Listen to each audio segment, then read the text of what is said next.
வாழ்வாயாக. ஒரு வீட்டுக்கு போனால் வாழ்த்துவோம் இல்லை, ஒரு சின்ன குழந்தை பிறந்துச்சுன்னா வாழ்த்துவோம். இப்படி நிறையா விஷயங்களை நம்ம வாழ்த்துவோம். எப்படி வாழ்த்துவோம்? கர்த்தருக்குள்ள வாழ்த்துவோம். கிறிஸ்தவர்கள் எப்படி வாழ்த்துவாங்க? கர்த்தருக்குள்ள வாழ்த்துதல் சொல்லுவாங்க. நீ கர்த்தராகிய இயேசுவின் நாமத்தினாலே நீ ஆசீர்வதிக்கப்படுவாயாக.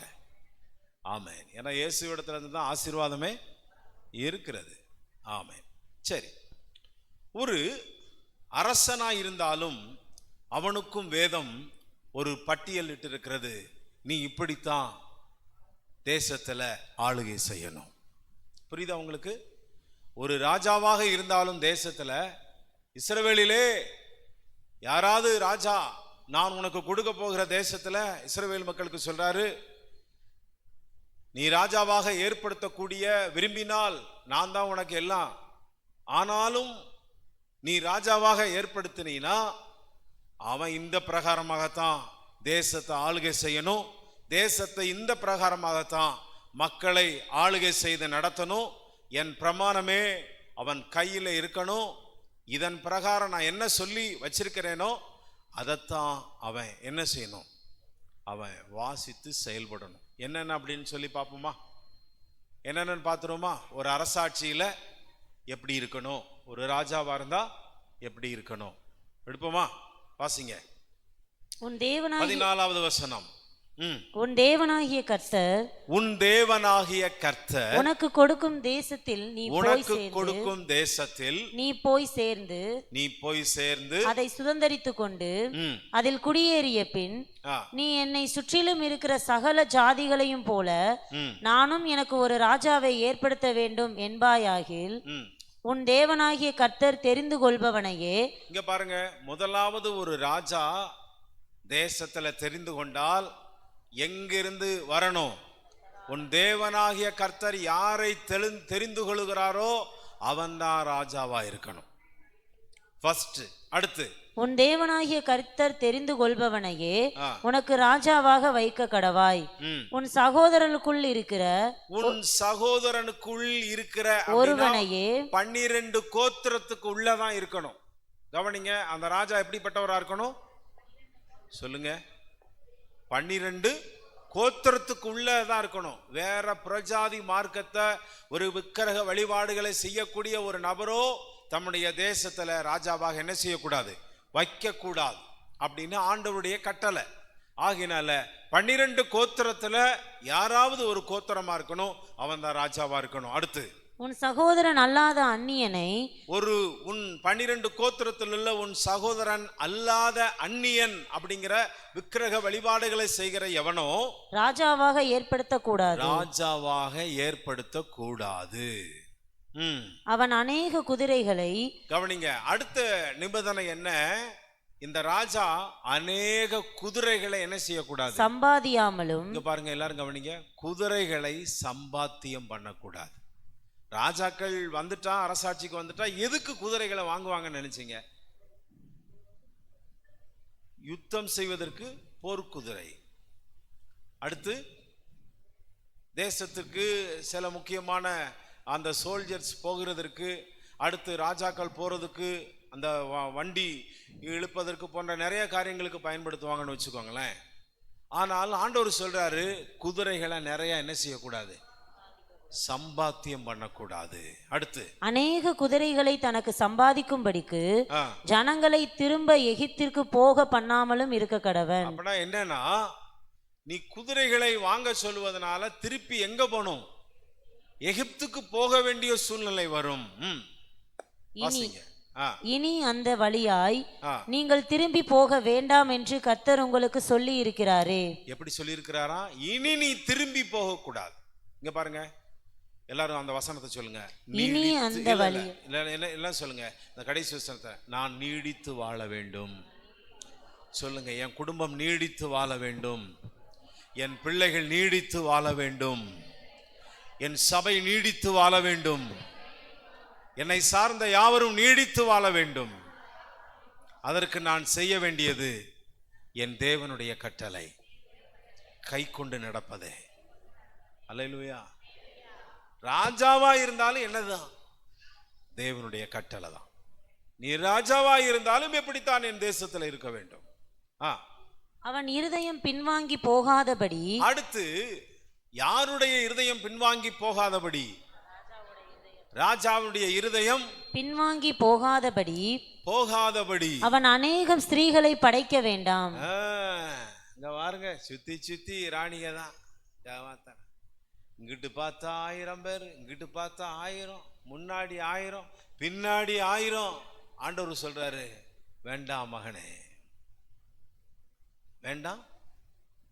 சொல்ல மாட்டேங்கீங்களே, யார் சத்தமா தான் சொல்லுங்க, வேண்டாம். ஆண்டவர் சொல்றாரு, நீ நிறைய மனைவிகளை படைக்காம இருப்பாயாக, நீ மனைவிகளை கொள்ளாத. ஏன் அப்படிங்கறதெல்லாம் சொல்றேன் உங்களுக்கு. சரி, அடுத்து வெள்ளியும் பொன்னும் தனக்கு மிகுதியாய் பெருக பண்ணவும் வேண்டாம். ஒவ்வொரு வசனத்தை வாசித்துட்டு அப்படியே அங்க பார்க்கணும், அப்பதான் உங்களுக்கு புரியும். சரி, இப்ப எத்தனாவது வசனம் வந்திருக்கோம்? 17வது வசனத்தை வாசித்துட்டு அங்க பார்க்கணும். சரியா? படிங்க. அவன் இருதயம் பின்வாங்கி போகாதபடி அவன் அநேகம் ஸ்திரீகளை படைக்க வேண்டாம். ஸ்திரீகளை திருமணம் அதிகமாய் ஒரு ராஜா முடிச்சா என்னவா மாறிடுவாரு? என்னமா சொல்லுங்க, வசனம் என்ன சொல்லிருக்கு? அவன் இருதயம் என்னவா மாறிடுமா? பின்வாங்கிரும். ஆண்டவரோட என்ன செய்யாது? இருக்காது. ஆண்டவரோட இருப்பதுக்கு தானையா ராஜா நம்மளை ஆண்டவர் உயர்த்தி வச்சிருக்கிறது. சொல்லுங்க, ஆண்டவரோட இருக்கிறதுக்கு தானே நம்மளை உயர்த்தி வச்சிருக்கிறாரு. ஆமா. அடுத்து வெள்ளியும் பொன்னும் தனக்கு மிகுதியாய் பெருக பண்ணவும் வேண்டாம்.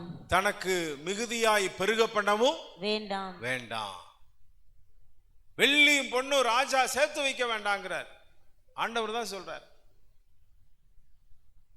அங்க பின்னாடி பாருங்க, ரைட் போட்டுக்கா இன்ட்டு போட்டிருக்கா? ஆமா, இங்கிட்டும் இன்ட்டு அங்கிட்டும் இன்ட்டு. எங்கிட்டு தாயா என்ட்டிங்க? ஐயோ, இது பெரிய மைக்கா இருக்க. கொஞ்சம் இந்த பின்னாடி இந்த அப்படி ஒரு சேர் போட்டு அந்த வெளியில கொஞ்ச நேரம் உட்காந்துக்கோங்க. யாராவது போங்க. நீங்க என்ன அமைதியா இருந்தாலும் அது அமைதியா இருக்காது. ஆமா, சரி, ரைட்டுங்க, கவனிங்க. அப்ப பாருங்க, என்ன சொல்ல, அவனுடைய இருதயம் கர்த்தரிடமிருந்து பின்வாங்காதபடிக்கு. யாருடைய இருதயம் பின்வாங்கி போயிரும்?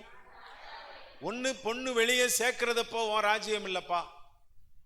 இங்க பாருங்க, இங்கிட்டு பார்த்தாலும் பொண்ணு, அங்கிட்டு பார்த்தாலும் பொண்ணு, பொண்ணு பொண்ணு பொண்ணு பொண்ணு, எல்லாம் பொண்ணு. இந்த பொண்ணுனாலேயே எல்லாம் மண்ணு. ஆமா, இப்ப கவனிங்க, இங்க பாருங்க, இங்கிட்டும் வேண்டாம் அங்க வேண்டாம், நடுவுல யார் தான் இருக்கணும்? நான் தான் இருக்கணும். நிறைய பேருடைய வாழ்க்கையில கர்த்தர் இருக்கணும்னு ஆசைப்படுறாரு. அல்லேலூயா. நமக்கு எந்த பக்கமும் வேண்டாம், இந்த பக்கமே ஆண்டவர் மாத்திரம் இருக்கணும்னு ஆசைப்படுறாரு. அவருடைய கட்டளையே அதுதான். சரி, அடுத்து அவன் தன் சிங்காசனத்தின் மேல் வீற்றிருக்கும் போது அவனுடைய இருதயம் அவன் சகோதரர் பேரில் மேட்டின்மை கொள்ளாமலும் கற்பனையை விட்டு வலதுபுறம் இடதுபுறம் சாயாமலும் இந்த நியாயப்பிரமாணத்தின் எல்லா வார்த்தைகளையும் இந்த கட்டளைகளையும் கை கொண்டு இவைகளின்படி செய்வதற்காக தன் தேவனாகிய கர்த்தருக்கு பயந்திருக்கும்படி. பாருங்க பாருங்க பாருங்க, அங்கே பாருங்க, ராஜா எங்க பாக்குறாரு? அவர் பார்வையெல்லாம் எந்த பக்கம் தான் இருக்கு? எந்த பக்கம் இருக்கு? உன் சகோதரர் பேர்ல மேட்டிமை எங்க உட்கார்ந்து இருக்கிறாரு?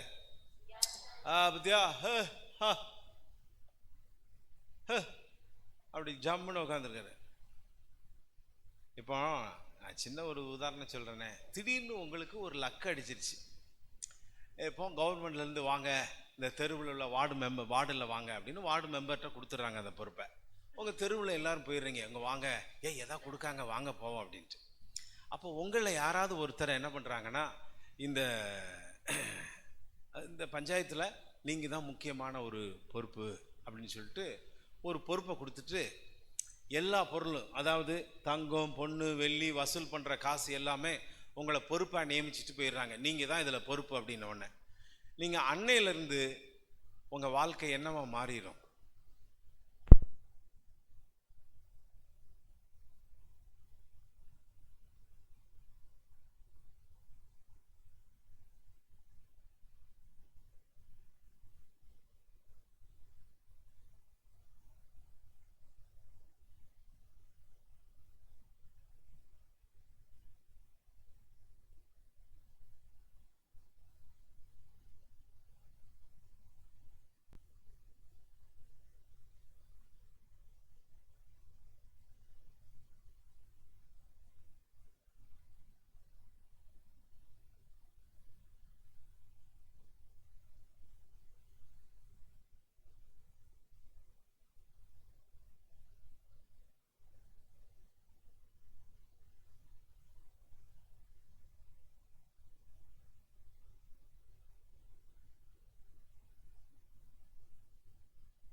தேவனுடைய வார்த்தையின் பிரகாரம் நடந்தால்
ஹல்லேலூயா.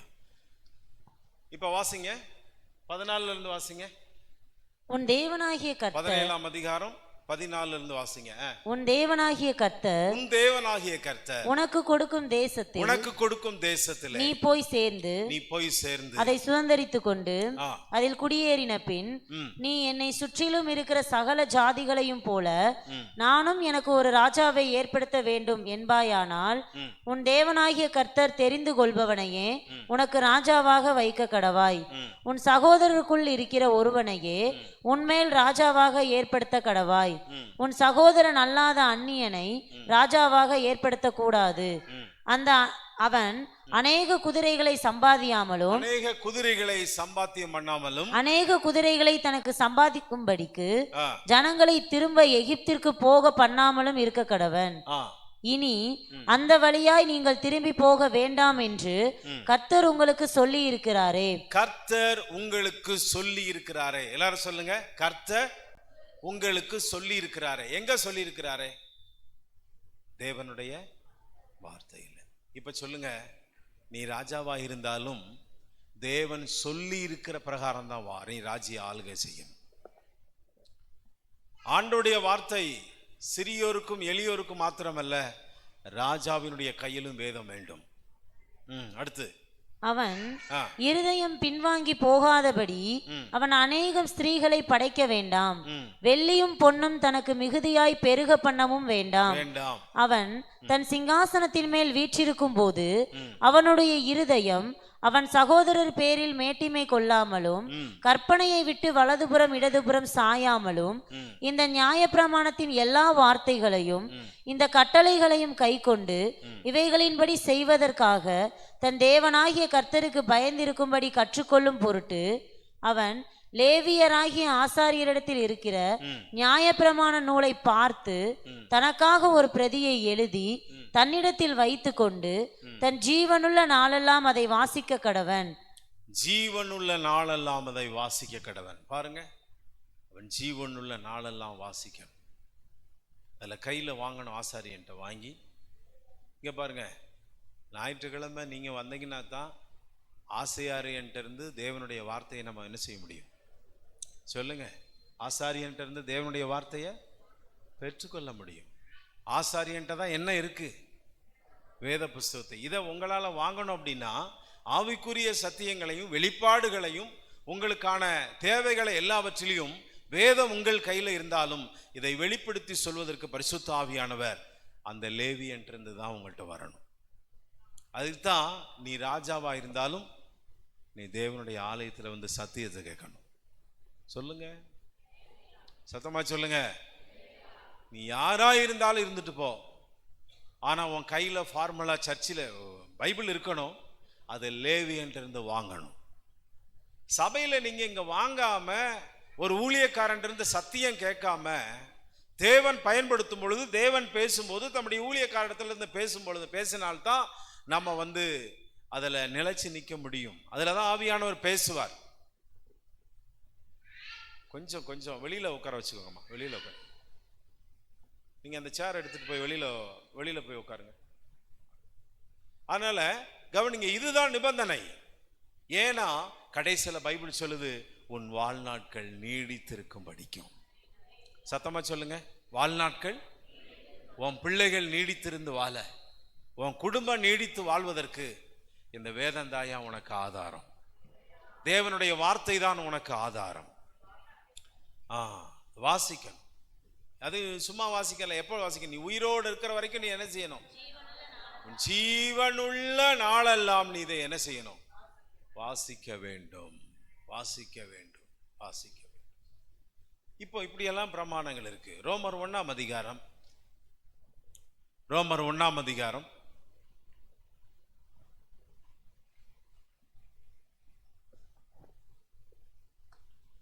ரோமர் 1ஆம் அதிகாரத்தை எடுத்துக்கொள்வோம்.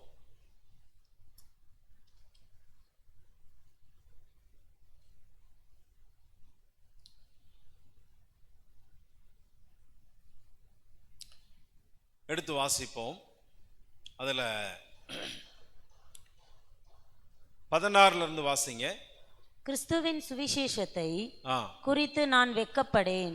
முன்பு யூதரிலும் பின்பு கிரேக்கரிலும் விசுவாசிக்கிறவன் எவனோ அவனுக்கு ரட்சிப்பு உண்டாவதற்கு அது தேவ பலனாய் இருக்கிறது. விசுவாசத்தினாலே நீதிமான் பிழைப்பான் என்று எழுதியிருக்கிறபடி விசுவாசத்தினால் உண்டாகும் தேவ நீதி விசுவாசத்திற்கென்று அந்த சுவிசேஷத்தினால் வெளிப்படுத்தப்படுகிறது. 18வது வசனம் சொல்லுகிறது, சத்தியத்தை அநியாயத்தினாலே அடக்கி வைக்கிற, சத்தியத்தை அநியாயத்தினாலே அடக்கி வைத்திருக்கிற மனுஷனுடைய எல்லாவித அவபக்திக்கும். அவபக்தி, இங்க பாருங்க, அவபக்தி. எல்லாரும் சொல்லுங்களேன், அவபக்தி. சத்தியத்தை இங்க பாருங்க, அநியாயத்தினாலே, சத்தியத்தை அநியாயத்தினாலே அடக்கி வைக்கிற, அநியாயத்தினால அடைச்சி வைக்கிறது எப்படிங்க? மனுஷனுடைய எல்லாவித அவபக்திக்கும். இங்க பாருங்க, எத்தனை பேர் பக்தியா இருக்கீங்க? சொல்லுங்க, நான்லாம் பக்தியா இருக்கிறேன்றவங்க மட்டும் ஒரு அல்லேலூயா சொல்லுங்களேன்.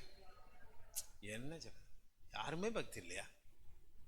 ஜெபம் பண்றீங்களே, பைபிள் படிக்கீங்களே, வெள்ளச்சாலை கட்டுறீங்களே, வேற என்ன எல்லாரும் பாக்குறீங்க. அப்ப வெள்ளச்சாலை கட்டா பரிசுத்தமா?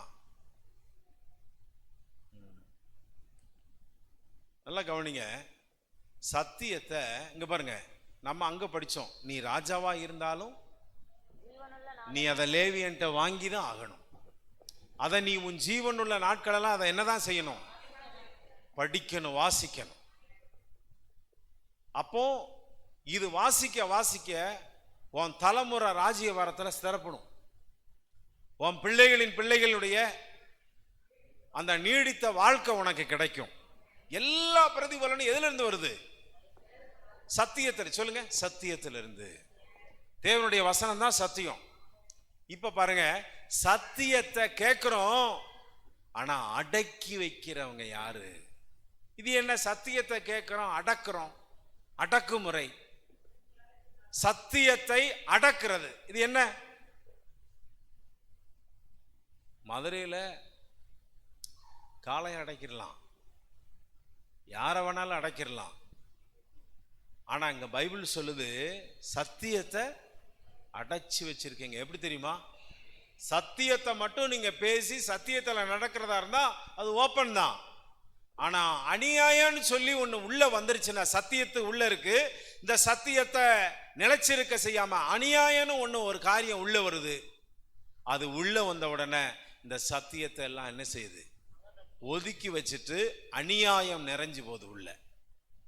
சபைக்குள்ள எது நிறைஞ்சிருக்கு? இப்போ சத்தியம். சொல்லுங்க, சபைக்குள்ள என்னங்க நிறைஞ்சிருக்கு? நமக்குள்ள என்ன நிறைந்திருக்கு? சத்திய வசனம் நிறைந்திருக்கு. இந்த வசனத்துக்கு புறம்பானது என்னது? அநியாயம். அநியாயம்னா என்னது? அநியாயம்னா என்னது?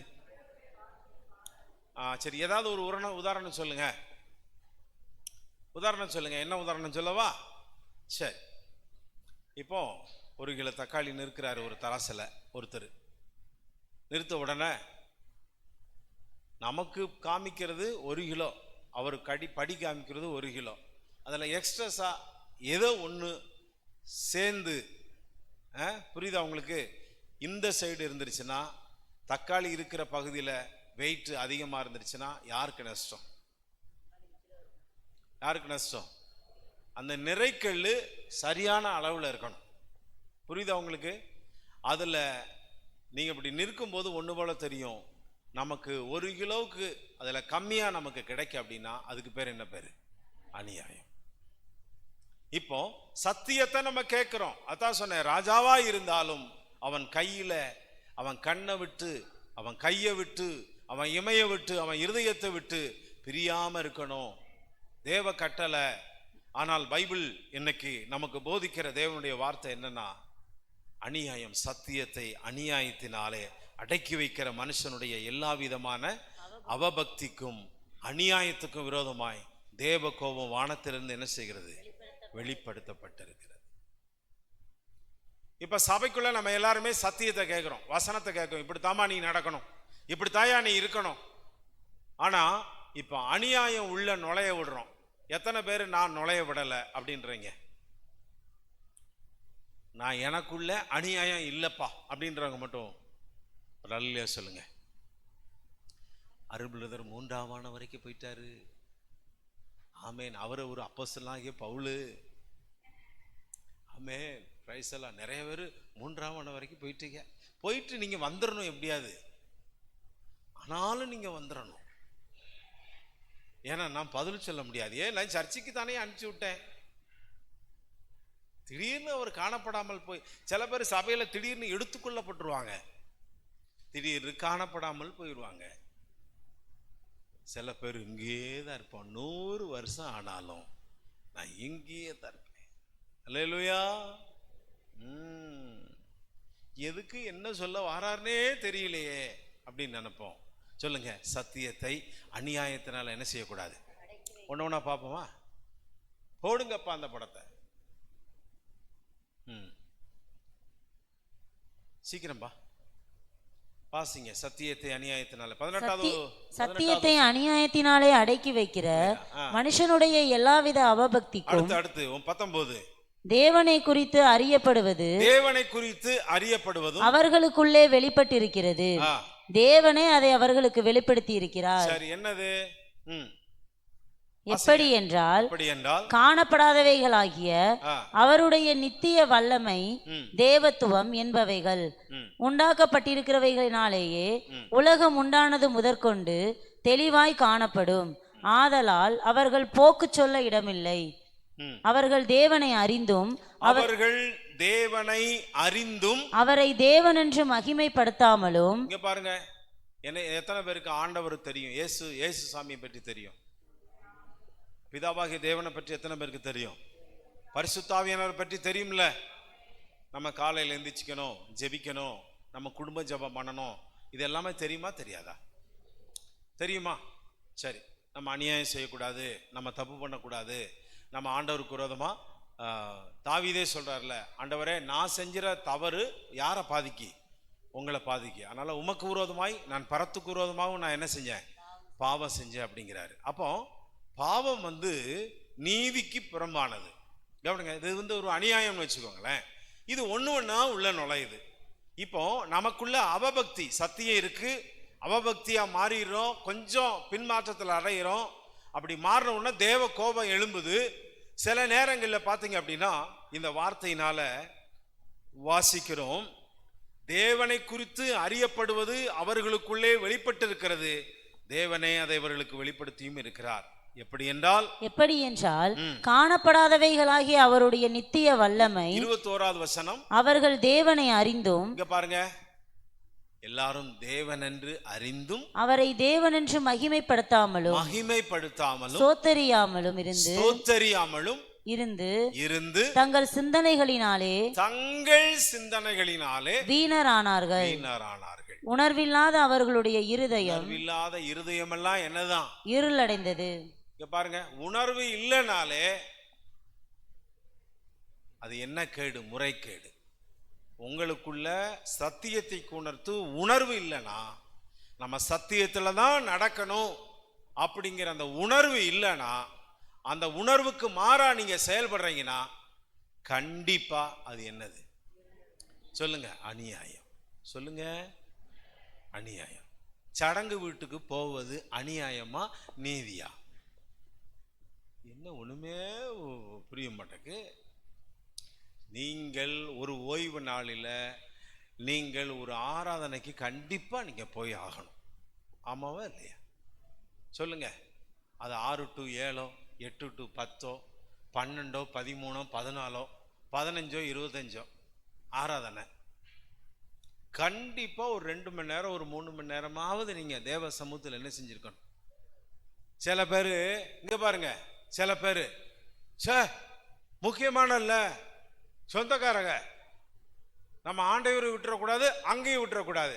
இவங்க நீதி காணிக்கையை போட்டுற வரைக்காவது இருந்துட்டு காணிக்கை போட்டு நம்ம போயிட வேண்டியதுதான். ஏசப்பா ரொம்பவும் பாவம் கஷ்டப்படுறாரு. ஏன்னா அவருக்கு ரொம்ப முடியல. அவர் உங்களை வச்சுதானே அவருடைய வாழ்க்கை ஓடுது. என்ன செய்ய பாவம். இந்த காணிக்கை போட்டுட்டு நம்ம போயிடணும். ஏன்னா இங்கேயும் பிரசன்ட், சொல்லுங்க, அங்கேயும் பிரசன்ட். இங்கேயும் அட்டண்டன்ஸ் கரெக்டா இருக்கணும், அங்கேயும் இருக்கணும். நல்லா கவனிங்க. எது வந்துடக்கூடாது. சத்தியத்தை கெடுக்கிறது என்னது? சத்தியம் உங்களுக்கு தெரியும். நான் பொதுவா சொல்றேன், கண்டிப்பா நீங்க காலையில ஜெபிக்கணுமா ஜெபிக்க கூடாதா? இது சத்தியமா? சத்தியம் இல்லையா? நான் அதுக்கு மட்டும் வரேன். காலையில நீங்க ஜெபிக்கணுமா ஜெபிக்க கூடாதா? அந்த நேரத்தில் நீங்க ஏதோ ஒரு காரியத்துக்கு போயிடுறீங்க. அது என்னது சொல்லுங்க? அநியாயம். நம்ம தேவனுக்கு கொடுக்கப்பட வேண்டிய நேரத்தை கண்டிப்பா கொடுத்துட்டோம்னா அந்த சத்தியம் சத்தியம். சத்தியத்தை அடக்குறதல்ல, அந்த சத்தியத்தை விளங்க செய்யணும். நம்ம சத்தியத்தை அநியாயத்தினாலே அடக்கி வைக்காதீங்க. அல்லேலூயா சொல்லுங்க, சத்தமா சொல்லுங்க. சத்தியத்தை எதனால அடக்கி வைக்க கூடாது? அநியாயத்தினாலே அடக்கி வைக்காதீங்க. தயவு செய்து சொல்றேன். இப்படி செஞ்சா என்ன வருமா? யாருக்கு கோபம் வருமா? ஆண்டவருக்கு கோபம் வரும். இங்க பாருங்க, நீங்க ஆண்டவரை திருப்திப்படுத்தணும்னா இந்த வசனத்தின்படி நீங்க கரெக்டா செஞ்சா தான் அவரை நீங்க என்ன செய்ய முடியும். அதான் சொன்னல, நீ ராஜாவா இருந்தாலும் நீ உயிரோடு இருக்கிற வரைக்கும் இதை படிச்சு நீ இதை செயல்படணும். அப்பத்தான் நீ எப்படி வாழ்வ சொல்லுங்க? நீடித்த வாழ்வு வாழ முடியும். எல்லாம் அறகுறைனா கண்டிப்பா பரலோகத்துக்கு அறகுறையா போக முடியாது. வாசிங்க. அவர்கள் தேவனை அறிந்தும் அவரை தேவன் என்று மகிமைப்படுத்தாமலும் சோஸ்தரியாமலும் இருந்து தங்கள் சிந்தனைகளினாலே வீணரானார்கள். பாருங்க, ஆண்டவருடைய வசனத்தில தான் உங்க சிந்தனையில யாருடைய வசனம் ஓடணும்? நீங்க மனுஷனுடைய சிந்தனையும் உங்க சிந்தனையின்படி நடக்கலாமா? சொல்லுங்க, நடக்கலாமா நடக்கக்கூடாதா? பரவாயில்ல, ஆண்டவர் பார்த்துக்கிடுவாரு, அதனால எல்லாத்தையும் ஆண்டவர் செஞ்சிருப்பாரு. ஆண்டவர் 70 தடவை மன்னிக்க சொல்லியிருக்கிறாரு. ஆமாக்கா, 2 பேரும் பேசுவாங்க. ஏக்கா ஆண்டவர் மன்னிச்சிருவாருக்கா, நீ நினைக்கிற மாதிரிலாம் கிடையாது, நம்ம வாட்டில் வட்டிக்கு விடுவோம்க்கா, அதெல்லாம் ஒன்றும் இல்லைக்கா, வட்டிக்கு விட்டுக்கிட்டே இருப்போம்க்கா, வாங்கி சாப்பிட்டுக்கிட்டே இருப்போம்க்கா, இதெல்லாம் ஆண்டவர் மன்னிச்சிருக்கா. கடைசியில் ஏசப்ப உடனே மன்னிப்பு கேட்க போகிறோம், மன்னிச்சிட போகிறாரு, நம்மளை பொசுக்குன்னு மேலே தூக்கிற போகிறாரு. தூக்குவார் நினைச்சீங்களோ? மொத்தமாக தூக்கிற போகிறார். பார்த்துக்கோங்க. சொல்லுங்க, சத்தியத்துக்கு புறம்பானது என்னது? அநியாயம் தானே. அநியாயத்தை சத்தியத்தில் அங்கே பாருங்க, அநியாயத்தை உள்ள கொண்டு வந்துட்டீங்கன்னா அவ்வளோதான், சத்தியம் அடங்கி போயிடும். சொல்லுங்க, எது அடங்கிரும்? சத்தியத்தை அடக்க பார்க்காதீங்க, சத்தியத்தை வெளிப்படுத்த பாருங்க. அல்லேலூயா தான் சொல்லுங்க. அல்லேலூயா. சத்தியத்தை சத்தியமா. எதை செய்யக்கூடாதுன்னு பைபிள் சொல்லுதோ அதை செய்யாதீங்க, எதை செய்யன்னு சொல்லுதோ அதை செய்யுங்க. இவைகளினால நீயும் உன் பிள்ளையும் உன் குடும்பமும் சொல்லுங்க நீடித்து வாழ்வீர்கள். இதுல என்னையா கஷ்டம்? யாருக்கு லாபம் சொல்லுங்க? யாருக்கு லாபம்? உங்களுக்கு தானே லாபம். யாருக்கு லாபம்? ஆமா, மத்தியானம் சாப்பாடு ஓட்டிடுனா லாபம், கேட்டுட்டும் சாப்பாடு போட்டு கிளம்பிடலாம். எது லாபம் சொல்லுங்க? சத்தியம் நமக்கு லாபம். அடுத்து, உணர்வில்லாத அவர்களுடைய இருதயம் இருளடைந்தது. 23 அழிவில்லாத தேவனுடைய மகிமையை, அழிவில்லாத தேவனுடைய மகிமையை, அழிவுள்ள மனுஷர்கள், பறவைகள், மிருகங்கள், ஊரும் பிராணிகள் ஆகிய இவர்களுடைய ரூபங்களுக்கு ஒப்பாக மாற்றினார்கள். சரி, 26வது வசனத்திலிருந்து நம்ம மைனா படிப்போம். இதன் நிமித்தம் தேவன் அவர்களை இழிவான இச்சை ரோகங்களுக்கு ஒப்பு கொடுத்தார். அந்தபடியே அவர்களுடைய பெண்கள் சுபாவ அனுபோகத்தை சுபாவத்துக்கு விரோதமான அனுபோகமாக மாற்றினார்கள். இங்க பாருங்க, 26வது வசனத்தை இப்ப எத்தனை பேருக்கு புரிஞ்சு? கொஞ்சம் மேல, உங்கள் கண்களை நேராக்க கடவீர்கள். பாருங்க, ஏல என்ன வித்தியாசமா காமிக்கீங்க அப்படின்னு நினைக்கிறீங்களா? காலையில் இவனை எடுக்க சொன்னேன், பாஸ்டர் அசிங்கமா காமிக்க இது போடவா, அவனுக்கே தெரியுது. ஏல பைபிள் வசனம் படிச்சியா? சோனஸ் தானே? ஆமா, தப்பா காமிக்க, அது கரெக்டா தான்ப்பா காமிக்க. நம்ம வசனத்தை போட்டாலே தப்பா காமிக்க, கரெக்டாக தான் காமிக்க. இங்க பாருங்க, என்ன பிரச்சனைனா, கடைசி நாட்கள் சத்தியம் எல்லாம் தெரிஞ்சவன் தான் இப்படி மாறிடுவானா. எதுக்குடா கல்யாணம் முடிச்சுக்கிட்டு? பொம்பளையும் சேர்ந்துக்கிற வேண்டிதான், ஆம்பளையும் சேர்ந்துக்கிற வேண்டிதான். கல்யாண செலவு மிச்சமாப்பா. இங்க பாருங்கப்பா, ஆண்டவர் சொல்றாரு, இது பைபிள்ல எங்க இருக்கு? அந்த உபாகமத்தின் புத்தகத்தை எடுங்க, படார்னு எடுங்க. ஆமென், சீக்கிரம் எடுங்க.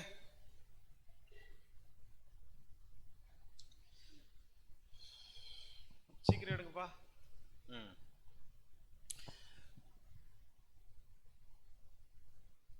ஆதியாகமத்தின் புத்தகத்துல 1ஆம் அதிகாரம் 27, 28 படிங்க.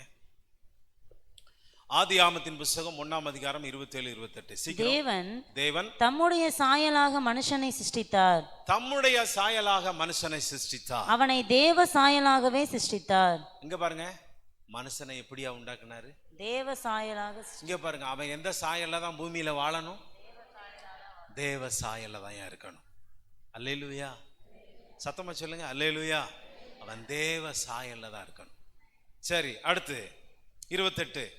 பின்பு தேவன் அவர்களை நோக்கி, நீங்கள் பலுகி பெருகி பூமியை நிரப்புங்க. இங்க பாருங்க, ஆணும் பெண்ணும் சேர்ந்துதான் பூமியை நிரப்ப முடியும். அல்லேலூயா சொல்லுங்க. ஆமென். ஆணும் பெண்ணும் சேர்ந்துதானையா எல்லாம். ஏன்னா நம்ம சபையில நீங்க வெளியில என்ன கேட்டாங்கன்னா நான் சொல்லணும்னு வச்சிருக்கேன். நீங்க உங்க சபையின் மக்கள்லாம் எப்படியா? நான் ஊமைகளின் நடுவே நான் ஊழியக்காரனா இருக்கிறேன் ஐயா. ஆமா, எல்லாருமே அவங்க ஊமையா தான் இருப்பாங்க. வசனத்தை கேட்டா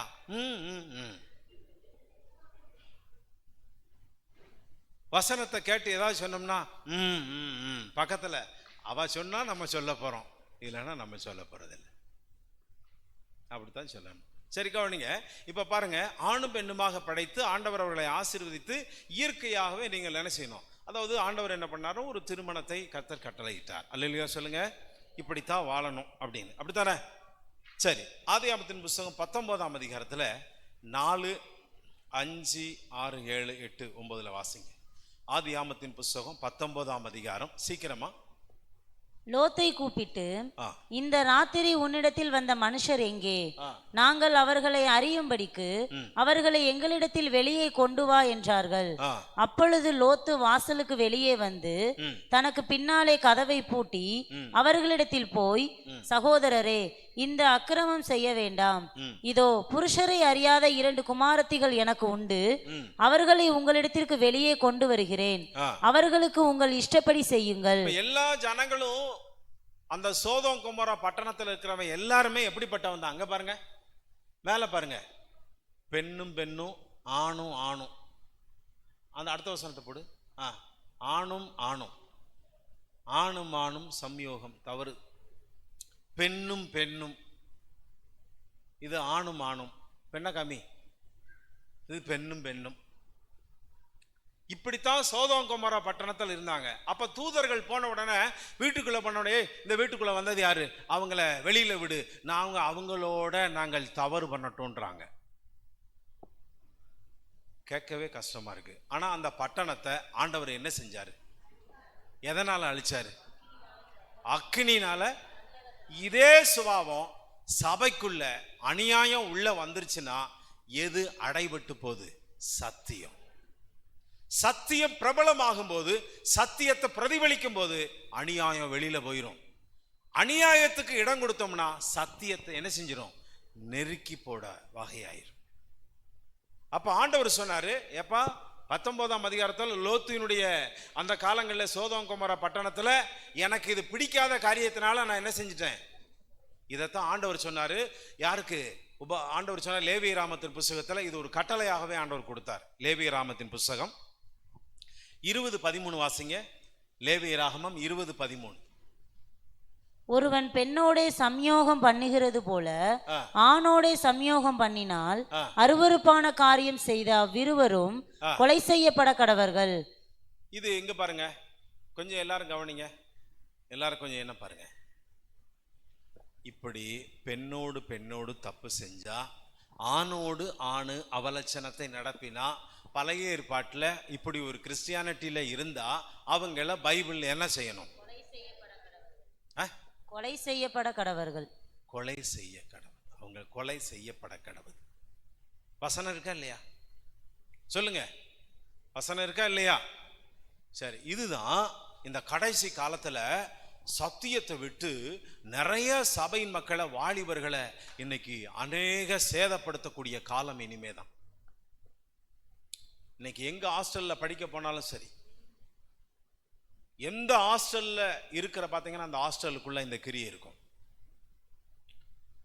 இன்னைக்கு நிறைய இடங்கள்ல பாத்தீங்க அப்படின்னா ஒரு மொத்தமா இருக்கிறாங்க, ஒரு பிரதர்ஸா இருக்காங்கன்னா அங்க அந்த பிரச்சனை இருக்கும். சிஸ்டர்ஸ்கள் மட்டும் தனியா இருக்கிறாங்கன்னா அந்த பிரச்சனை அங்க இருக்கும். இப்ப சொல்லுங்க, இதெல்லாம் தேவனிடத்திலிருந்து என்னத்தை கொண்டு வருமா? கோபாக்கினையை கொண்டு வரும். அந்த கோபாக்கினை என்னத்தை கொண்டு வரும்? வானத்திலிருந்து அக்கினியை இறக்கி அந்த தேசத்தை என்ன செஞ்சிடும்? அழிச்சிரும். அப்ப சபைக்குள்ள இப்படிப்பட்ட அநியாயமான காரியங்கள் உள்ளே வரலாமா? சொல்லுங்க. அப்ப நம்ம பிள்ளைகளுக்கெல்லாம் ஒரு அவேரன்ஸ், ஒரு விழிப்புணர்வு, ஒரு சத்தியத்தை சொல்லி கொடுத்துட்டோம் அப்படின்னா, அவன் இடைவிடாம இதை படிச்சுட்டான்னா சொல்லுங்க, அவன் இதுல இருந்து தப்பிச்சு அவன் நீடித்து வாழுவான். சபையில நீ தப்பு செய்ய மாட்டேங்க, இப்படியெல்லாம் யாரும் நம்ம சபையில இல்லை. வேற எதுக்கே உபதேசம்? இனிமேல் நீ இந்த சத்தியத்தை வெளிப்படுத்தி நிறைய பேருக்கு சொல்லு, உன் பிள்ளைய காப்பாத்து. நீங்க நினைக்கிறீங்க, இங்க பாருங்க, நீங்க நினைக்கிறீங்க நமக்குள்கிட்ட இருக்கிற சீக்கிரட்டான சில விஷயத்த பல நாளா நம்ம மறைச்சிரும், பல நாளா மறைச்சிருவோம். ஆனால் பைபிள் சொல்லுது, இந்த சத்தியம் கெட்டு போயிரும்பா, அநியாயத்தை புறம்பா தள்ளிரு. அல்லையா? சொல்லுங்க. இந்த பாடி, இது தேவனுடைய ஆலயம், இது கெட்டு போயிரும். கெட்டு போகிற சுபாவத்தை தூக்கி போட்டுரு. அப்படித்தானே? ஒரு மாவு அதுல லேசா புளிப்பு சேர்ந்துச்சுன்னா எல்லா மாவும் என்ன செஞ்சிடும்? ஒரு சபைக்குள்ள ஒரு இத்தினி புளிப்பு கொஞ்சம் எங்கேயாவது இருக்குன்னா அவனுடைய கீழ்ப்படியாமைய அத்தனை பேரையும் என்ன செய்ய செஞ்சிடும்? புளிக்க செஞ்சிடும். புளிச்ச மாவு. இப்ப நீங்க சொல்லணும், யாராவது இருந்தா அவ பேரு புளிச்ச மாவு, அவன் பேரு புளிச்ச மாவு. பட்ட பேர் வைக்கிறதுக்கு இல்லை. புளிச்ச மாவுனால என்ன அர்த்தம்? துர்க்குணம். புரியுதா உங்களுக்கு? துர்க்குணம், பொல்லாப்பு. சத்தியத்தை நெரிக்கிறோம்.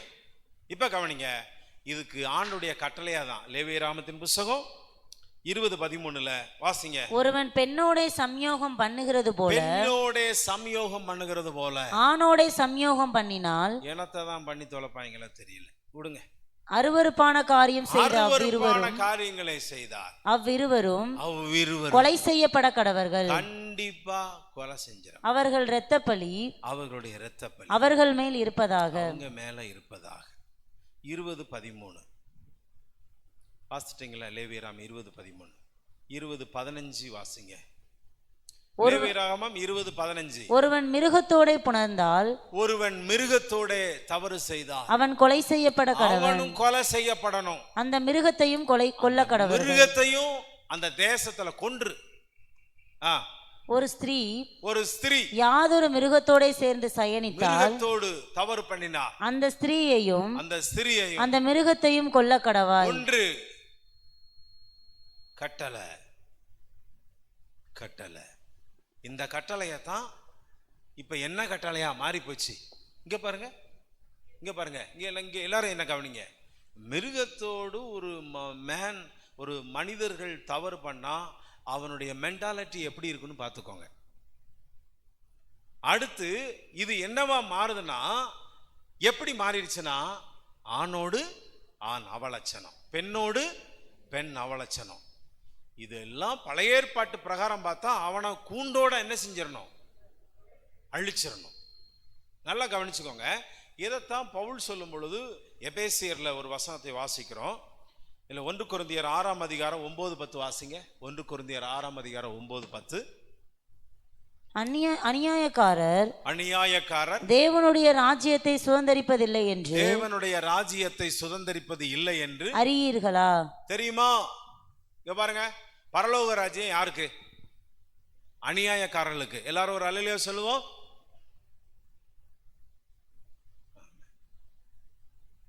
பரிசுத்தவான்களுக்கு அல்லேலூயா சொல்லுவோம். என்ன வெளிப்பாடுப்பா அந்த சபை, பயங்கர ஒரு ஸ்பிரிச்சுவல்.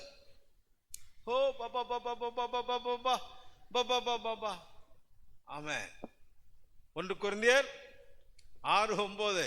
அநியாயக்காரர் 6:9.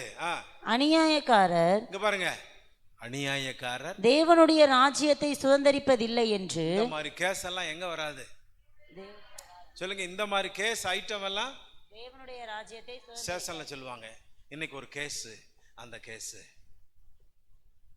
நம்மால வீட்டுல கேஸ் இல்லாம அலைவான், இது வேற கேஸ். அங்க ஸ்டேஷன் போனா அது வேற கேஸ். மனுஷனுக்குள்ளேயே நிறைய கேஸ் இருக்கு, அது வேற கேஸ். என்னென்னமோ கேஸ், எல்லாத்துக்கும் ஒரு கேஸ். சரி விடுங்க. ஆனா பைபிள் என்ன சொல்லுது பாருங்க. அநியாயக்காரர் தேவனுடைய ராஜ்யத்தை சுதந்தரிப்பதில்லை என்று அறியீர்களா?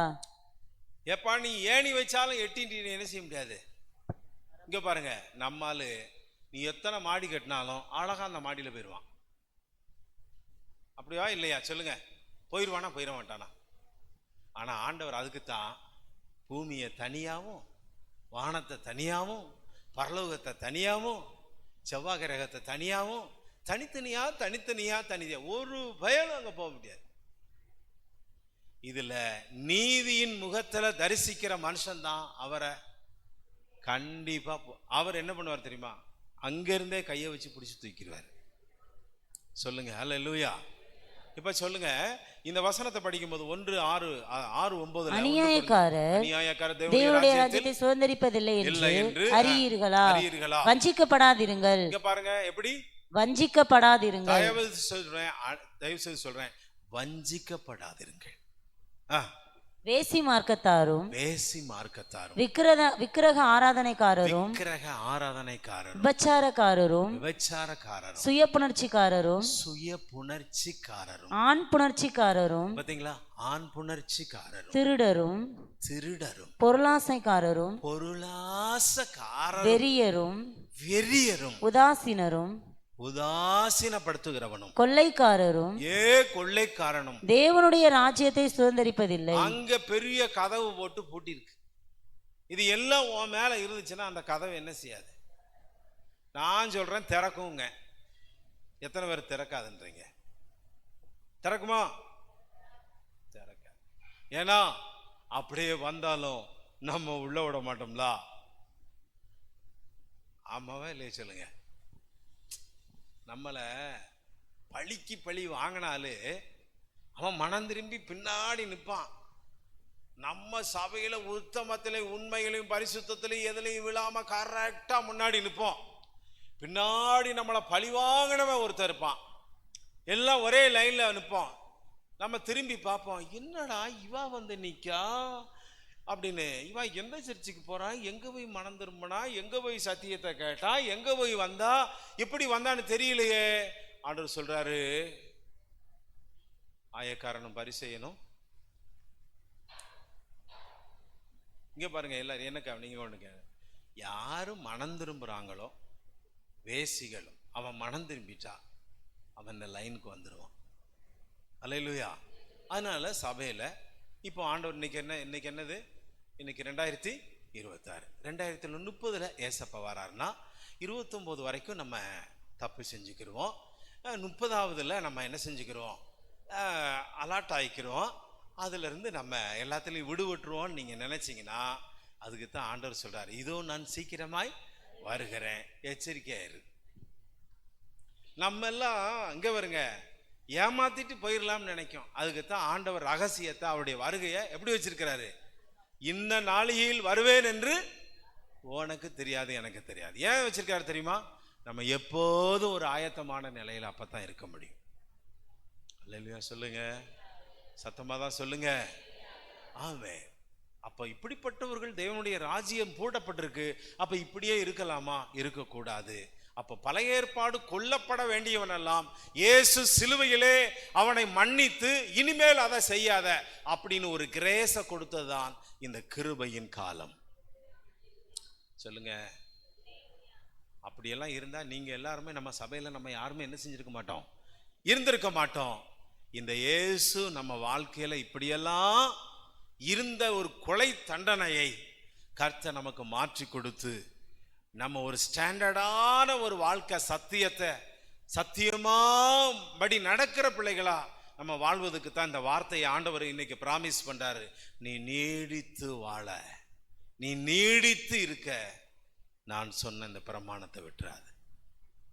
ஆமே. எந்த ஒரு முறைகேடான பாவங்களோ ஆண்டவருக்கு பிரியமில்லா காரியங்களோ சபைக்குள்ள வந்துடக்கூடாது. நமக்குள்ள சொல்லுங்க. அல்லேலூயா. சத்தமா தான் சொல்லுங்க. ஆமென். இன்னும் சத்தமா அல்லேலூயா சொல்லுவோம். ஆமென். இப்போ ரோமர் எடுத்து வாசிங்க. ரோமர் போடுங்க பாத. எத்தனாவது வசனம்? இதன் நிமித்தம் 26. தேவன் அவர்களை இழிவான இச்சை ரோகங்களுக்கு ஒப்பு கொடுத்தார். அந்தபடியே அவர்களுடைய பெண்கள் சுபாவ அனுபோகத்தை சுபாவத்துக்கு விரோதமான அனுபோகமாக மாற்றினார்கள். அப்படியே ஆண்களும் பெண்களை சுபாவப்படி அனுபவியாமல் ஒருவர் மேல் ஒருவர் விரகதாபத்தினாலே பொங்கி ஆணோடே ஆண் அவலட்சணமானதை நடப்பித்து தங்கள் தப்பிதத்திற்கு தகுதியான பலனை தங்களுக்குள் அடைந்தார்கள். இப்படி நிறைய தனிப்பட்ட முறையிலே நிறைய சம்பவங்கள் அந்த உலகத்தில் நடக்கு. அதுக்கு முன்னாடி முதல்ல உள்ள வசனத்தை போடுப்பா. அந்த பின்னாடி பார்த்தீங்களா, சோதோம் குமர பட்டணம் புல்லா இப்படிப்பட்ட பாவத்தினாலதான் இப்படித்தான். இன்னைக்கு இதே நிலையில தான் எல்லா நாடுகளும் இருக்கு. எல்லா நாடும், ஐயா புரியுதா, எல்லா நாடுகளும் இப்படித்தான் இருக்கு. பெரிய பெரிய பிரபலங்கள், பெரிய பெரிய ஆட்கள் எல்லாம் இப்படி ஒரு தவறான விஷயத்துல தான் கிடக்கிறார்கள். நிறைய பேர் கடவுளுக்கு ஊழியம் செய்கிறதா இருக்கட்டும், தேவனுக்கு தொண்டு செய்கிறதா இருக்கட்டும், யாரா இருக்கட்டும், பாதி பேர் இந்த உலகமானது பாவத்துல பிடித்து வைத்திருக்கிறது. இப்ப எதனால? சத்தியம் இப்ப எழுத என்ன செஞ்சிருச்சு சொல்லுங்க, அநியாயத்தினாலே அடக்கி வைக்கப்பட்டிருக்கு. நீங்க சொல்லணும், கண்டிப்பா சத்தியத்தை என்னை அநியாயத்தினால இந்த சத்தியம் அடைக்க முடியாது.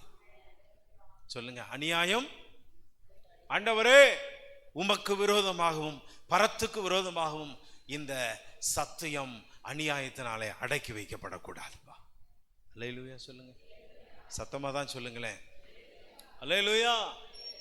ஆமென். திடீர்னு உங்க வீட்டுக்காரரு பொம்பளை வேஷம் போட்டு உங்க சேலையவே கட்டிட்டு பக்கத்துல வந்து இருந்துட்டாருன்னு வச்சுக்கோங்க. திடீர்னு அவர் ஒரு வேஷம் போட்டு அவங்க சேலையவே கட்டிட்டு பிளவுஸை போட்டுட்டு பக்கத்துல வந்துட்டார். இவா இங்க வந்திருக்கிறவா அப்படின்னு கேட்போமா கேட்க மாட்டோமா?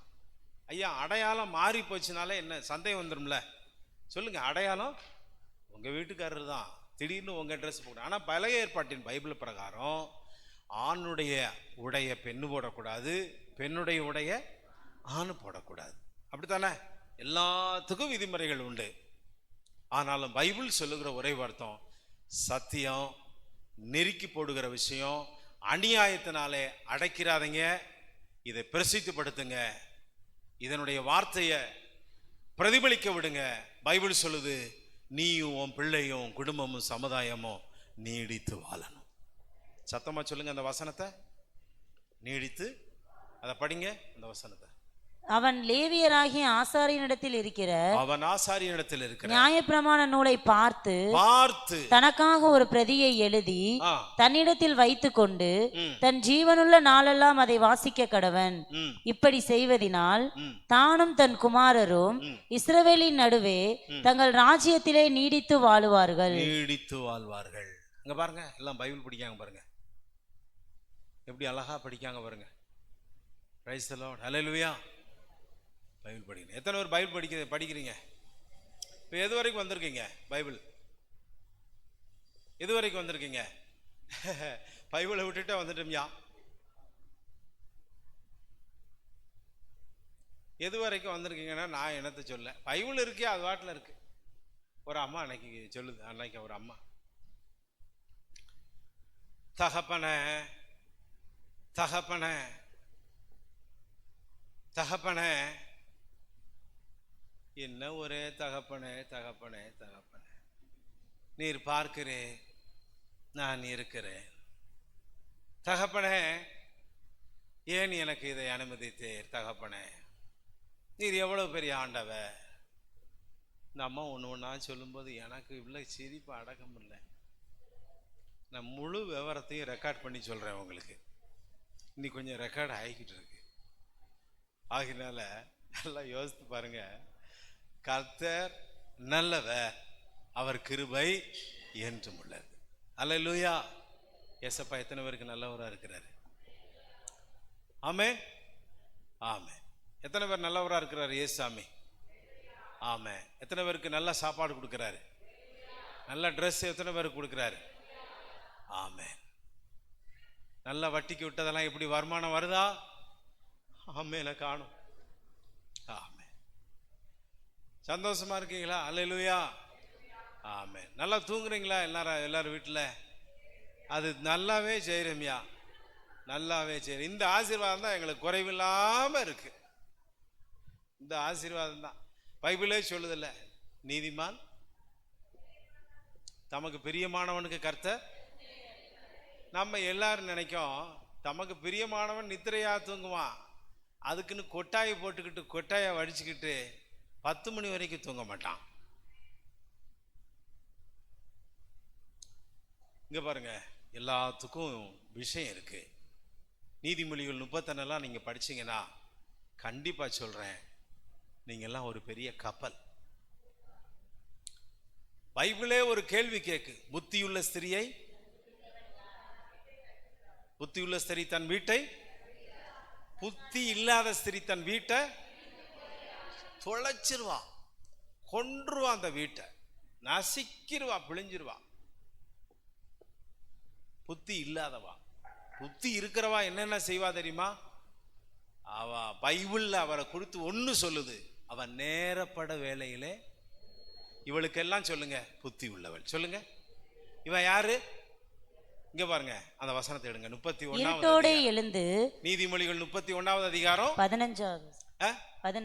15 படிங்கக்கா. இருட்டோடே எழுந்து, இங்க பாருங்க, இருட்டோடே எழுந்து தன் வீட்டாருக்கு ஆகாரம் கொடுத்து. இங்க பாருங்க ஒரு விஷயத்தை கவனிங்க.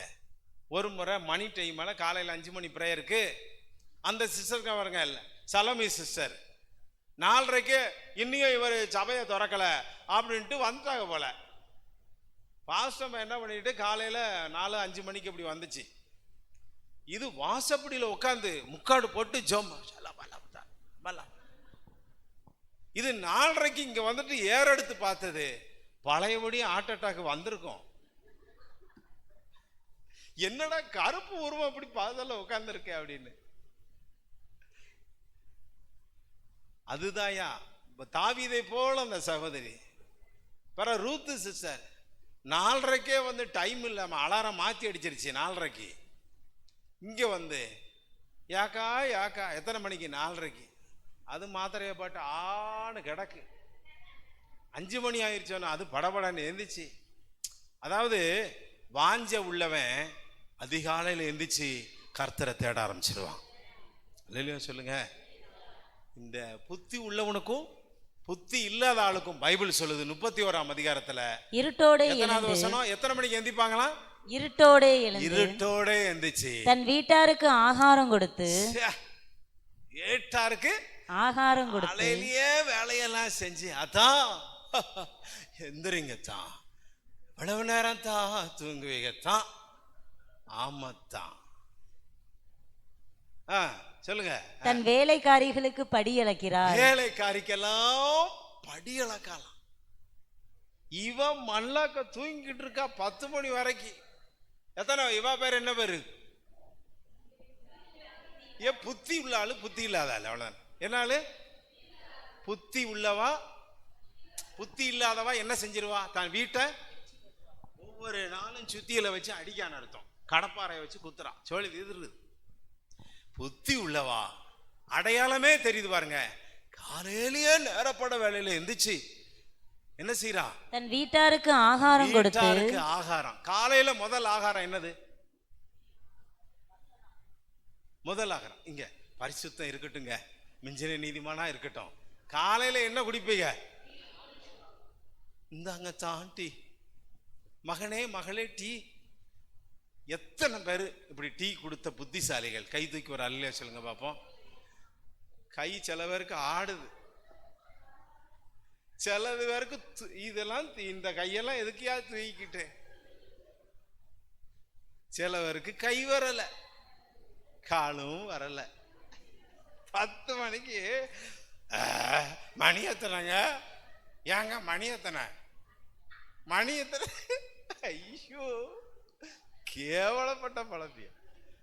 ஏங்க மணி எத்தனைங்க? வாய்களை இடிக்க சனியனை கட்டிக்கிட்டு நம்ம வர்ற பாடு படியெல்லாம். மணி எத்தனையா? எத்தனை மணிக்கு சொல்லுங்க? 10 மணிக்கு. டீச்சர் 10 மணிக்கு இருந்துச்சுன்னா நிலைமை என்னத்துக்காகும்? பிள்ளைங்கள்லாம் வீட்டுக்கு வந்துடுவாங்க. ஆனால் அவங்க காலையிலே நேரப்பட எந்திரிச்சு ஆமென் பிரைஸ் தி லார்ட்.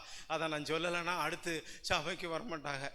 ஏசப்பா காப்பாத்திட்டீங்க, நன்றி ஆண்டவரே. இப்போ பாருங்க வாசிங்க. இருட்டோடே எழுந்து தன் வீட்டாருக்கு ஆகாரம் கொடுத்து தன் வேலைக்காரிகளுக்கு படி அளக்கிறார். ஒரு வயலை விசாரித்து, பாருங்க வயலை விசாரிச்சு அதை வாங்குகிறாள். போய் வேலைக்கு போறா, வயல்ல வாங்குறா, வருமானம் கிச்சு கிச்சு கிச்சு கிச்சு கிச்சுங்கு. படுத்து கிடந்தா வருமானம் வரும், கனவு வரும். 10,000 ரூபாய் கெட்டா வீட்டுக்காரர் கொண்டு வந்து கொடுக்குற மாதிரி, நகையா வீட்டில் வந்து கிடக்கிற மாதிரி நீ கனவு கண்டுக்கிட்டு முழிச்சு பாரு. பாத்திரத்தை உருட்டிக்கிட்டு இருப்பான் அவன் வீட்டுக்காரன். அடுத்து தன் கைகளின் சம்பாத்தியத்தினால் திராட்சை தோட்டத்தை நாட்டுகிறாள். என்னவா மாத்துறாளாம்? திராட்சை தோட்டத்தை நாட்டுகிறாள். எனக்கெல்லாம் இப்படி ஒவ்வொரு ஆளும் நீங்க திராட்சை தோட்டக்காரியா வந்தீங்கன்னா சபை இன்னைக்கு எப்படி வளரும் தெரியுமா? அல்லேலூயா ஆமென். அருள் பிரதர் நினைக்காரு நானும் தான் திராட்சை தோட்டத்தை மாறும்னு பார்த்துக்கிட்டு இருக்கேன் அப்படின்னு. கண்டிப்பா மாறும். அல்லேலூயா. வாசிங்க. தன்னை பலத்தால் இடை கட்டி கொண்டு. பலத்தால இடை கட்டி கொண்டு என்ன அர்த்தம்? அந்த அம்மாவுக்கு பலவீனமா இருந்தாலும் சொல்லுங்கக்கா, கொஞ்சம் காய்ச்சலா இருந்தாலும் ஐயோ நம்ம எந்திக்கலனா, நம்ம வேலை செய்யலனா, நம்ம வீட்டுக்கு வேலையை பார்க்கலனா, குடும்பம் பலத்தால எந்திரிச்சு பலத்தால இடை கட்டி கொண்டு தன் கைகளை பலப்படுத்துகிறாள். தன் வியாபாரம் பிரயோஜனம் உள்ளதென்று அறிந்திருக்கிறாள். எப்படி? தன் வியாபாரம் பிரயோஜனம் உள்ளதென்று அறிந்திருக்கிறாள். இரவிலே அவள் விளக்கு அணையாதிருக்கும். இங்க பாருங்க, அந்த குடும்பத்தின் விளக்கு அணையவே அணையாது. சொல்லுங்க, எரிஞ்சுக்கிட்டே இருக்கும். சொல்லுங்க, தீய பத்த வச்சுக்கிட்டே இருப்பாவா? புரிஞ்சிருக்கும் நினைக்க உங்களுக்கு. நன்மையா புரிஞ்சிருக்கீங்களா? ஆமே. அவ விளக்கு அது ஒரு பரிசுத்தம். அந்த வீடு வந்து ஒரு மகிமை. ஏன்னா தாவீதுக்கே அந்த வாக்குத்தத்தம் தான். உன் வீடு அணையாத விளக்கா இருக்கும் அப்படின்னு. படிங்க. தன் கைகளை ராட்டினத்தில் வைக்கிறாள். ராட்டினத்துல வைக்கிறா, வேலையில வைக்கிறா. அவள் விரல்கள் கதிரை பிடிக்கும். கதிரை பிடிக்கும். சிறுமையானவர்களுக்கு தன் கையை திறந்து ஏழை எளிய மக்களுக்கெல்லாம் உதவி செய்யறா. தன் வீட்டார் அனைவருக்கும் ரட்டுப்புரை உடுத்தி இருக்கிறதினால். என்ன உட? ரட்டுப்புரை. சரி. இரட்டைப்புரை உடுப்பிருக்கிறதினால் தன் வீட்டாரை நிமித்தம் குளிருக்கு பயப்படாள். ரத்தின கம்பளங்களை தனக்கு உண்டு பண்ணுகிறாள். ரத்தின கம்பளம்னா நல்ல விலையேற வஸ்திரம், விலையேற பெற்றது. மெல்லிய புடவையையும் ரத்தாம்பரமும் அவள் உடுப்பு. உடுப்பு சும்மா கந்தையானதெல்லாம் இல்ல, நல்ல வஸ்திரம், சூப்பர்.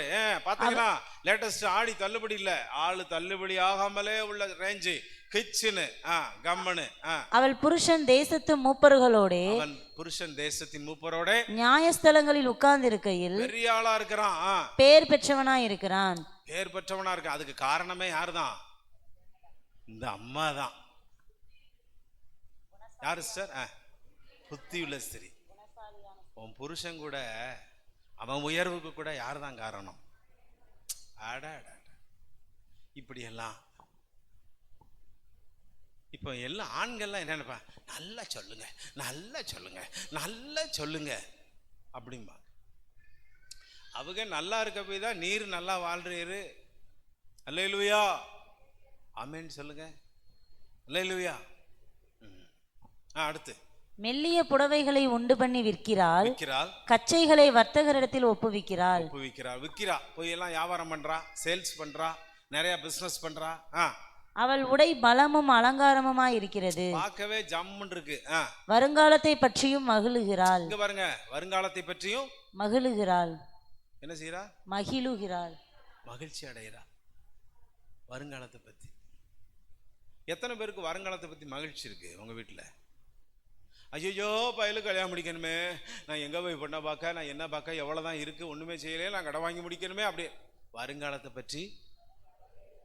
ஏன் நீ காலையில சொல்லுங்க, காலையில எந்திரிச்சு இருட்டோட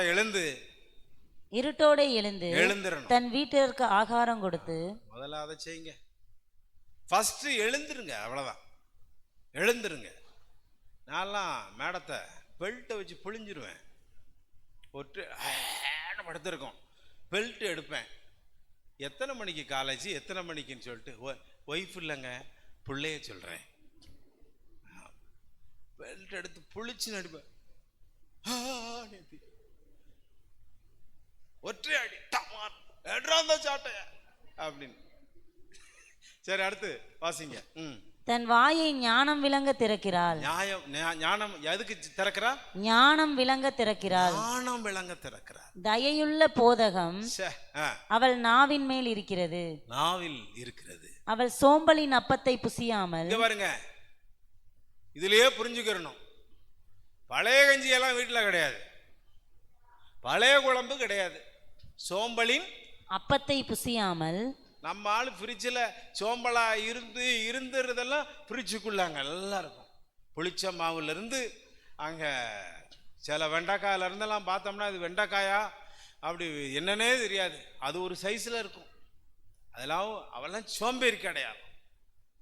3வது நாள் வச்சதை 4வது நாள் சாப்பிடுறது.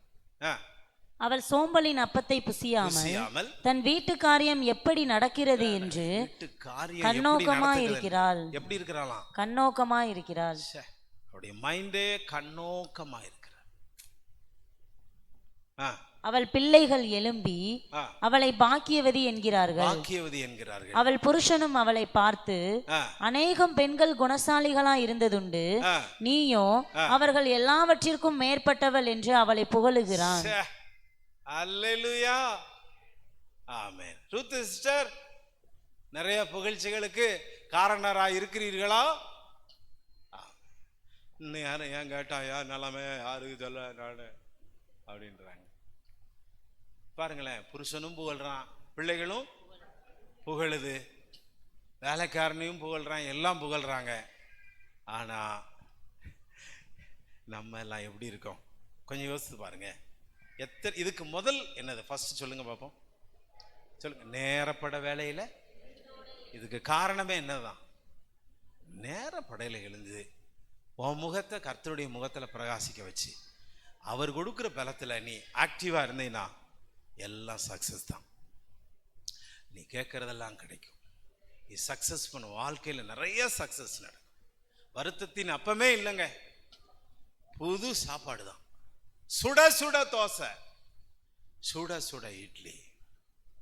ஆமென் ஆமென். சில வீட்டில் இட்லி பறக்கும், இங்கே அங்கே 5 இட்லி 6 இட்லி. நீ 2 இட்லி இருந்தாலும் நான் 4 இட்லி எறிவேண்டா. அப்படியே பறக்கும் இட்லி. Sir sir. தோசை நிறைய வீட்டில் என்ன தோசை சிந்தி கிடக்கு சிஸ்டர், அது இந்த புள்ளக்காடு பாருங்க, அது வாட்டில் எடுத்து விளையாடுதுங்க பாஸ்டர். எந்த பிள்ளை விளையாண்டுச்சுன்னு யாருக்கு தெரியும்? ஆமென். கர்த்தர் நல்லவர். ஹல்லேலூயா. ஆமா. சில வீட்டில் சேர்லாம் உடஞ்சு கிடக்கும். என்ன சேர்லாம் உடஞ்சிருச்சியா? இந்த அவரு வந்தாரு, வந்து உடச்சி போட்டு போயிட்டாரு. எவர் எங்க வீட்டுக்குள்ள இருக்கிறதானே? இப்படித்தான் பல சம்பவங்கள்லாம் நடக்கும். என்னமோ நடக்கட்டும். 12 மணி ஆச்சு. இதுக்கு மேலே இருந்துட்டோம்னா, அதான் ஒருத்தர் சொன்னாராம், இங்கே பாருங்க, ஒரு மீட்டிங்கில் அவர் கேட்டாராம். என்ன கேட்டாருன்னா, ஐயா நான் பேசட்டுமா இல்லை நான் சீக்கிரம் முடிச்சிட்டுமா? இல்லையா, நீங்கள் எவ்வளோ நேரம் பேசுங்க, நீங்கள் பேசிக்கிட்டே இருங்க, எங்களுக்கு எப்போ டைமோ நாங்கள் அப்படியே கிளம்பிக்கிட்டு இருக்கோம் அப்படி. அந்த மாதிரி கண்டிப்பாக கிளம்பிடுவீங்க, எனக்கு தெரியும்.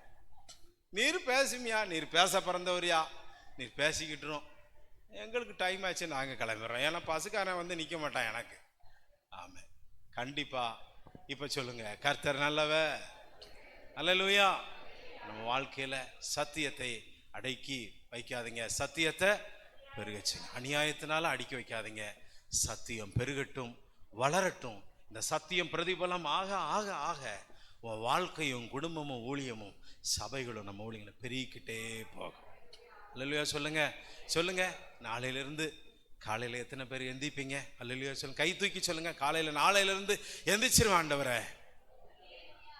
என்னங்க எத்தனை பேர்னு டபக்குன்னு கிளை ஓட்டாங்க. பாதி பேர் டபக்குன்னு கிளை ஓட்டாங்க. ஆமாம். என்ன சார் 6 வச்சு பிரைஸ் எல்லாம். ஆமென். அல்லேலூயா. சத்தமாக தான் ஒரு அல்லேலூயா சொல்லுங்களேன். ஆமென். கண்டிப்பாக எந்திரிங்க. காலையில் ஆண்டவரை பாருங்க, நீங்கள் யாரையும் பார்க்க வேண்டாம். சீக்கிரம் எந்திங்க, ஜெபம் பண்ணுங்க. ஜெபம் பண்ணிட்டு என்ன பண்ணுறீங்கன்னா, மணியை பார்க்கிங்க, டைம் கொஞ்சம் இருக்கலன்னு படுத்துக்கிற போகிறீங்க. அவ்வளோதான், வேலை முடிஞ்சிச்சு. கதை காந்தால் அவ்வளோதான். அது 31 நீதிமொழி 31 ஆகும்னு நினச்சிங்க, 31 ஆகாது. அது 1 7 7:30 ஆயிடுவாங்க. மணி 7:30 ஆயிரும். புரிஞ்சிருக்கும்னு நினைக்கிறேன். சரி விடுங்க. அதனால் ஆண்டோடைய சுமத்தில் காத்துருங்க, ஜெபம் பண்ணுங்க, ஜெயம் வருங்க. அந்த கடைசி வசனத்தை மட்டும் வாசிருங்க. ராஜா அவன் லேவியராகிய ஆசாரியரிடத்தில் இருக்கிற நியாயப்பிரமாண நூலை பார்த்து தனக்காக ஒரு பிரதியை எழுதி தன்னிடத்தில் வைத்துக்கொண்டு தன் ஜீவனுள்ள நாளெல்லாம் அதை வாசிக்க கடவன். இப்படி செய்வதினால் தானும் தன் குமாரரும் இஸ்ரவேலின் நடுவே தங்கள் ராஜ்யத்திலே நீடித்து வாழுவார்கள். எல்லாம் சத்தமா சொல்லுங்க. தங்களுடைய ராஜ்யத்திலே நீடித்து வாழ்வார்கள். எல்லாம் கண்களை மூடி ஜெபம் பண்ணுவோம். ஸ்தோத்திரம்.